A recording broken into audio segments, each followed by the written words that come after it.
જય શ્રી કૃષ્ણ. ચાલો ત્યારે આજે તો સાબુદાણાની ખીચડી બનાવવાની છે.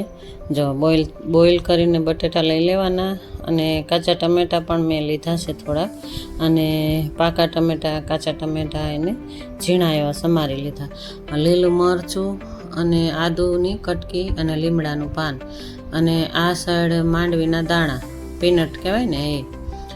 તેલ મૂકી દીધું, જીરું રાઈ નાખી, અને મેં પહેલાં તો માંડવીના દાણા જ નાખી દીધા. સરસ એવા સાતળી લેવાના સિંગના દાણા, એટલે મસ્ત એવા સતળાઈ જાય. ત્યાર પછી નાખી દેવાનું થોડીક હિંગ નાખી દેવાની, હળદર નાખી દેવાની, એ બધું નાખીને સરસ એવું સાતળી નાખવાનું. જો આ ખીચડી કોઈને ઉપવાસ હોય કે કોઈ એકટાણા કરતા હોય, ઘણા લોકો એવું હોય કે ઉપવાસ હોય જ ત્યારે ઇન્સ્ટન્ટ બની જાય છે, કારણ કે બટેટા બોઇલ કરવામાં વાર જ નથી લાગતી.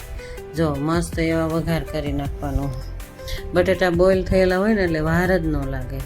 સાબુદાણાની ખીચડી આ અત્યારે મારે થોડી લચકા જેવી કરવી છે, અને છૂટી સાબુદાણાની ખીચડી પણ હું બનાવતી હોઉં છું, પણ એ છૂટી ક્યારેક હું લઈશ શૂટિંગમાં, ત્યારે હું તમને બતાવીશ કે કેમ છૂટી બનાવવાની.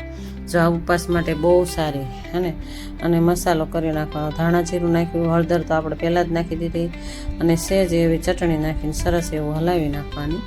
અને મસ્ત એવા ટમેટાં જો સરસ એવું મિક્સ થઈ ગયું, ચડી ગયા સરસ મજાના થઈ ગઈ ને મસ્ત એવી. અને સાબુદાણાને મેં ઇન્સ્ટન્ટ બનાવવાની હતી, એટલે થોડુંક ગરમ પાણીમાં મેં બોઇલ સહેજ એવા એમ કે ગરમ પાણીમાં પલાળી દીધા હતા, એટલે બોઇલ થઈ ગયા એકદમ મસ્ત.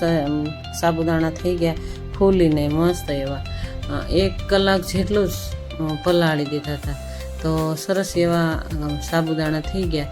એટલે મસ્ત એવી લચકા જેવી મારે ખાવી હતી, એટલે બનાવી નાખી સાબુદાણાની ખીચડી. જો ઝાઝી બધી ધાણા ભાજી નાખી અને આવો ત્યારે સાબુદાણાની ખીચડી તૈયાર. લાઈક, શેર, સબસ્ક્રાઈબ કરજો જ મારી ચેનલને.